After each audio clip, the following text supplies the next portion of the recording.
السلام علیکم۔ آج میں آپ کو بہت خوبصورت واقعہ سناؤں گی۔ یہ واقعہ ہے ایک چرواہے اور بسم اللہ کی برکت کا اور اللہ پر بے حد یقین کا۔ ایک دفعہ کا ذکر ہے، کسی علاقے میں قحط سالی تھی اور جانور سب کچھ کھا کر فارغ ہو گئے تھے۔ مزید کچھ کھانے کو رہا ہی نہیں تھا۔ مویشی مالکان بہت پریشان تھے۔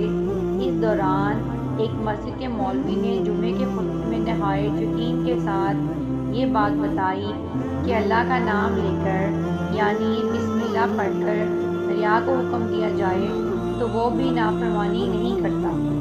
یہ چرواہے کا شاید پہلا جمعہ تھا۔ یہ بات اس کے دل میں اتر گئی اور یقین کا درجہ پا گئی۔ اس نے واپس آ کر اپنی بکریاں کھولیں اور سیدھا دریا پر چلا گیا اور اونچی آواز سے بسم اللہ الرحمن الرحیم پڑھا اور دریا کو کہا کہ وہ اپنی بکریاں چروانے جا رہا ہے، اسے اپنے اوپر سے گزرنے دے۔ یہ کہہ کر اس نے اپنی بکریوں کو ہانکا اور تیرتا ہوا چلتا ہوا وہ سیدھا دریا پار کر گیا۔ علاقہ گھاس سے بھرا ہوا تھا، درختوں کے پتے بھی سلامت تھے کیونکہ کسی کو بھی یہاں تک آنے کی رسائی نہیں تھی۔ اب تو یہ اس کا روز کا معمول بن گیا کہ وہ بکریوں کو یہاں چھوڑ کر واپس چلا جاتا اور شام کو جا کر بکریاں واپس لے آتا۔ اس کی بکریوں کا وزن دگنا چگنا ہو گیا تھا۔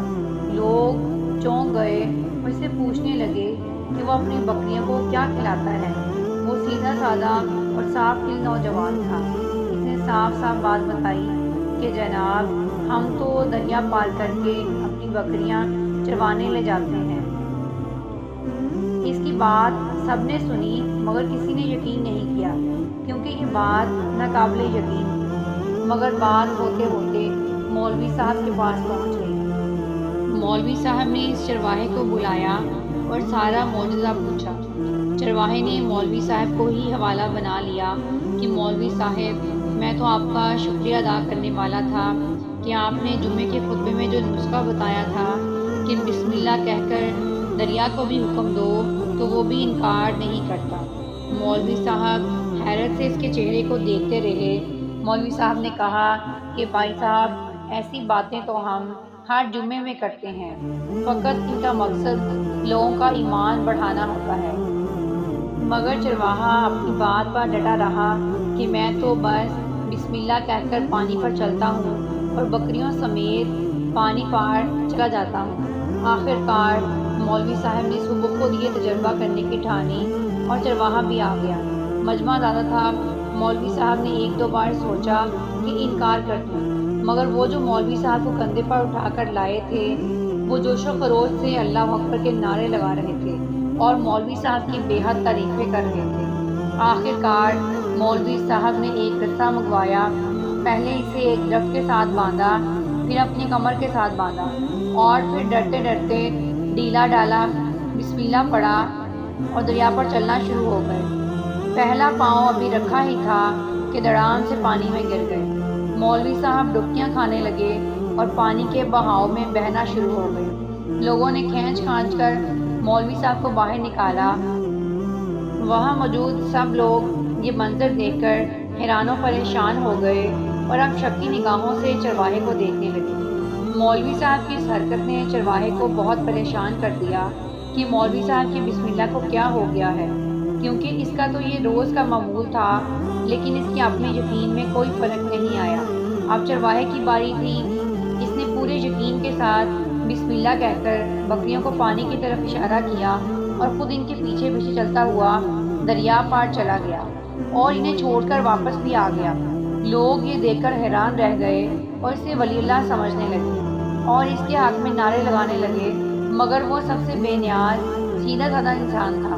وہ مولوی صاحب کے پاس پہنچا اور کہا کہ مولوی صاحب، میں آپ کی بسم اللہ کی تعریف سے کافی پریشان تھا، مگر پانی پر چلتے ہوئے مجھے آپ کی بسم اللہ کی بیماری کا پتہ چل گیا۔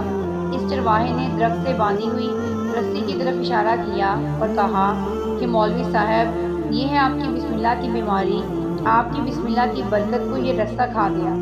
آپ کو اللہ اور بسم اللہ سے زیادہ اس رسے پر بھروسہ تھا، لہٰذا اللہ نے بھی آپ کو رستے کے حوالے کر دیا۔ مولوی صاحب آپ بھی کمال کرتے ہیں، میں نے آپ کے منہ سے یہ سنا اور یقین کر لیا، اور میرے اللہ نے میرے یقین کی لاج رکھ لی، مگر آپ نے اللہ کے کلام کو سنا مگر یقین نہیں کیا، لہٰذا آپ کو اللہ نے رسوا کر دیا۔ محترم دوستو، اس کہانی سے ہمیں یہ سبق ملتا ہے کہ جو اللہ پہ صدق دل سے ایمان رکھتا ہے اور یقین لاتا ہے تو اللہ اس کے یقین کی لاج رکھتا ہے۔ ہمارا بھی حال کچھ ایسا ہی ہے، ہماری نمازیں، ہماری دعائیں اور ہماری ہر عبادت یقین سے خالی ہے، اس لیے ہمیں اللہ پر یقین نہیں ہے۔ ہم عبادت تو کرتے ہیں مگر ہمارا اللہ پہ بھروسہ نہیں ہے، ہمارا اللہ پہ یقین نہیں ہے، اسی لیے ہماری دعائیں، ہماری عبادتیں، ہماری نمازیں ایمان سے خالی ہیں۔ امید کرتی ہوں آپ کو یہ سٹوری بہت اچھی لگی ہوگی۔ خوش رہیں، دعاؤں میں یاد رکھیں اور دوسروں کے لیے آسانیاں پیدا کریں۔ اللہ حافظ۔